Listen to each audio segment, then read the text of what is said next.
बात हमें स्मोक की करनी है और हमें रोज करनी है जब तक इस इश्यू पर जो है ना कुछ हो नहीं जाता। कल मैं एक कमेंट पढ़ रही थी, किसी बंदे ने लिखा हुआ था कि मुझे समझ नहीं आ रही कि स्मोक के ऊपर इतनी बात क्यों नहीं हो रही और ये हमारा लाइफ स्पैन जो है ना वो कम करता जा रहा है, तो इसके ऊपर मजीद बात होनी चाहिए। उस बंदे को चाहिए कि हमारा शो देखे, हमारे स्टैटिस्टिक्स देखे, हम मुसलसल बात करें। भाई आपके लिए कर रहे हैं, ओब्वियसली हमारे लिए कर रहे हैं, आपके बच्चे हमारे बच्चे सभी से मुतासिर हो रहे हैं ना। ये तो यूनिवर्सल फिनोमेनन है और हमने कल इस प्लेटफॉर्म से ये बात की थी कि इसका एक ही पॉजिटिव पहलू है कि ये सबको चूंकि मुतासिर कर रहा है, तो शायद जो डिसीजन मेकर हैं वो इसको बाकी मसाइल की निस्बत ज्यादा सीरियसली लेंगे क्योंकि उनके बच्चे भी इसी फिजा में सांस ले रहे हैं। So this is very important, otherwise हम सबके लिए नुकसानदेह है ही, तो हम अपना फर्ज समझते हैं कि हम इस पे बात करें। डेफिनेटली ये बहुत जरूरी भी है। स्मोक से जो है पंजाब में निज़ाम जिंदगी ऑलमोस्ट हम कह सकते हैं मुतासिर होकर रह गया। छोटा शहर हो, बड़ा शहर हो, हर जगह पे जो है स्मोक के डेरे हैं।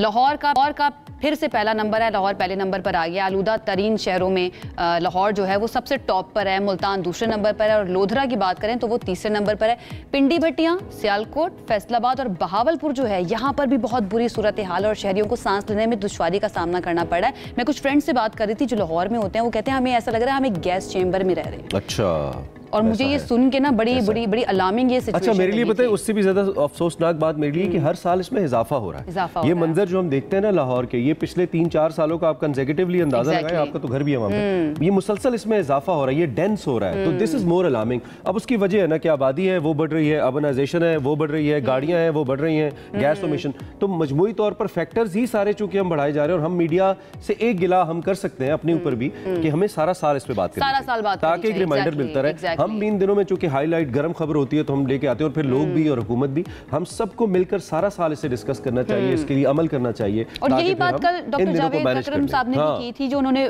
50 के करीब सिफारिशात दी हैं कि इस तरह से अगर आप प्लान करते हैं तो स्मॉग में कमी की जा सकती है। अब उन्होंने सबसे पहले जो बात की थी कि कंसिस्टेंसी जो है वो बहुत ज्यादा जरूरी है, कि आप कंसिस्टेंट होकर इसके ऊपर काम करें तभी आप इसको कंट्रोल कर सकते हैं। बहरहाल मरियम नवाज साहिबा जो है उन्होंने इसके ऊपर बात किया और उन्होंने ये बात की है कि एकदम से कम नहीं हो सकता, इसमें तकरीबन 1 साल या ज्यादा साल लग सकते हैं, लेकिन उसके ऊपर काम किया जा सकता है। तो क्या उन्होंने कहा था, हमारे पास है साउंड बाइट तो हम उसको चला देते हैं। नहीं है साउंड बाइट, नहीं है, चले हमने बता दिया तो इट्स ओके। बहरहाल ये कि मरियम साहिबा की स्टेटमेंट थी और आई होप कि अच्छा इसमें सिर्फ हम पॉलिटिकली किसी को प्लीज ब्लेमिंग ना करें, क्योंकि सभी हुकूमतें सभी औकात के अंदर आई हैं। हम सब शहरियों ने मिलकर इस सूरत हाल में लाहौर को, कराची में तो नहीं है, दीगर शहरों को लेकर आए हैं, तो हम सब ने मिलकर इसको काबू करना है। यार लड़ने से फायदा नहीं है, हम सब मिलकर अपना रोल प्ले करेंगे तो इंशाल्लाह विद द टाइम जरूर बेहतर हो जाएगा।